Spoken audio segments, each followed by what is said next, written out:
Hi, my name is Nomalanga Mhlauli-Moses. I'm here with my good friend Shaquita Graham of techoweb.com. How are you doing today, Shaquita? I'm doing pretty good, Noma. Great. I was just, you and I were just kind of talking a little bit about, the current state of affairs. And, with you being a mom and me being a mom and a wife and a businesswoman, we kind of decided to come up with a few things that we can share about how to basically preserve our kids and save them, because we recognize that we're dealing right now with a very white supremacist culture and state right now. So I have a few things that I put down, but I wanted to start with you and hear what you have to say. All right, so I have to deal with this every day because my kids are in a scenario where the world is trying to frame for them who they are and who they need to be. We have respectability politics out there. We have the different lies about who Black people are. So how do we counteract that? One of the things is to allow them to express and understand their Blackness, who they are as Black people and Black men, to counteract white supremacy.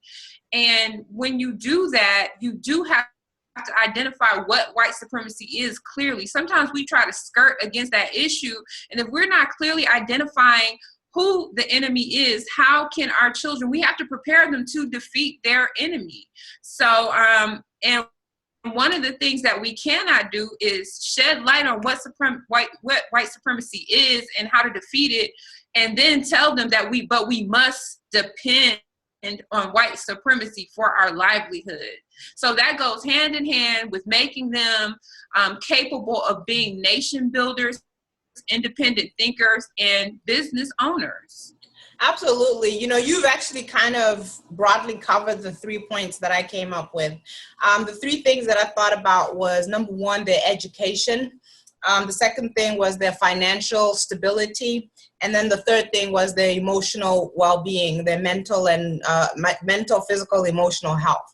To talk about education, you and I are both homeschoolers, and we've had similar experiences where we realized that the public school system that our kids were in was not adequately preparing them to be the best that they can be as small kids and what they grow up to be as young adults. So it's about being very, very mindful of what kind of situation you put your kid in terms of how they get their education and what that education is and what it teaches them about, and I say it very clearly, about Blackness and about Africanness, and who is teaching them, and what does that person who stands up in front of them and teaches them all day, mind you, while we're not there, if you put your kids in a school, what does that person feel about Blackness and Africanness? Because even when they have the information in front of them and the education may be sound, the person dispersing or distributing the message could have a different view than what the message is saying. So that's education.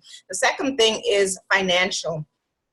I did a Facebook Live on a couple of days ago, and I talked about setting up our kids to be financially independent.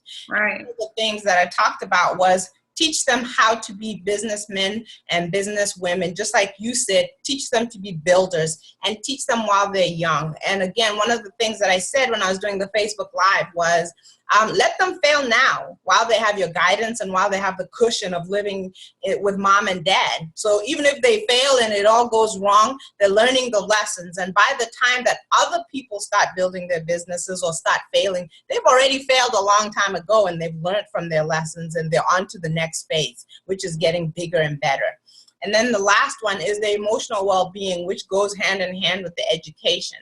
One of the reasons why I decided to take my kids out of the public school system was the education, as far as how the school was performing, was top notch. But I had to understand that my kid was having a different experience in an all-white school, being the only Black kid in her class, or my son being the only Black boy in his class. So the emotional well-being was what I was thinking about. And we have to protect that and preserve it and always be mindful of it. So those were my 3 points, Shaquita. I'll let you talk about what other things you had in Sure. So the thing is, when we find ourselves in this treacherous, tragic arrangement with white supremacy, one thing we really have to do on a mental level is envision ourselves winning. Okay, we have to see, because I mean, if you're going to solve a problem, you have to think, okay, I can solve this problem if I put my mind to it. And one of the ways we solve the problem is having the next generation prepared to defeat white supremacy. And for me, to be honest with you, I mean, I'm all about the technology. Instead of my son at the age of 15 going to Chick-fil-A to serve burgers, where they're talking, he's wearing a Blue Lives Matter shirt, t-shirt, okay? I would rather him be creating animation and selling that, programming things. You would be amazed how much, I mean, I engage with programmers from all over the world. There's so much that can be done in technology. So that's why I have a techco.net and a techcoweb.com. I also have at a techcoweb.com technically teaching homeschool, because a lot of us feel like it's impossible to teach homeschool, but there is so much technology out there that will allow you to efficiently run your homeschool and optimize your homeschool. So, it's all about winning and getting out of this scenario. But sometimes if we're not thinking we can win and we're discouraged, we're not thinking about preparing our children. And that's the thing. We have to know that in order for us to get to the next generation, we have to prepare them, be honest with them about what white supremacy is, and help them develop a code and empower them to defeat it. I'm glad you brought up the technology angle, because I have a course at the blackbusinessschool.com called the Homeschool Guide. So a lot of people will look at it and they'll say, well, you can do it, I can't. So they don't even bother to look at it. They're just thinking, well, you can do it, but I can't. And one of the things that I love about technology is that it gives you so many options, and it takes away the burden of feeling like you have to know everything and have access to everything as one single person or as two parents. Technology opens up so many resources, tools, and it's the doorway to information, infinite information. So I'm really glad that, and can you say it again where people can go to sign up for that?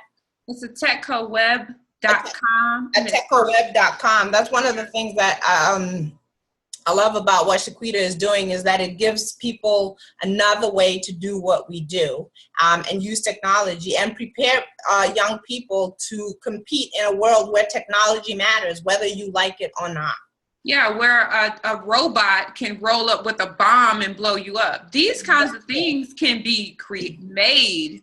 I mean, I'm not trying to say that you want your kid to build a robot that blows people up, but I'm just telling you that children are building robots. They are building drones. There's all of these things are within within reach for us now, because of how technology has advanced. And a lot of this stuff you can self-teach. You don't have to send your child to Yale or Stanford or any of those places to get this insight. Absolutely. So obviously we've just kind of scratched the surface on this topic, but I think that that's a starting point for us to start a very good and fruitful dialogue about how we can prepare our kids for their future. Again, Shaquita's site is a techcoweb.com. And you can find my homeschooling guide course at the Black Business School, or you can go there directly. It's the blackhomeschoolguide.com, the blackhomeschoolguide.com. I don't know if you had one more thing to say, Shaquita. No, I just want to encourage people to please register for marriedwomensbusiness.com, where we'll have a lot more of these conversations. We're working around the clock to get it released soon, because it's going to be a platform to empower Black women from authentic Black voices. So we're excited about that. marriedwomensbusiness.com. Absolutely. marriedwomensbusiness.com. So when we say empower Black women, we mean inclusively. Empowering Black women, Black families, and the Black community. So I want to say thank you to my friend Shaquita Graham from techcoweb.com. Again, my name is Nomalanga Mhlauli-Moses with successfulblackwoman.com, and thank you guys for watching. Take care.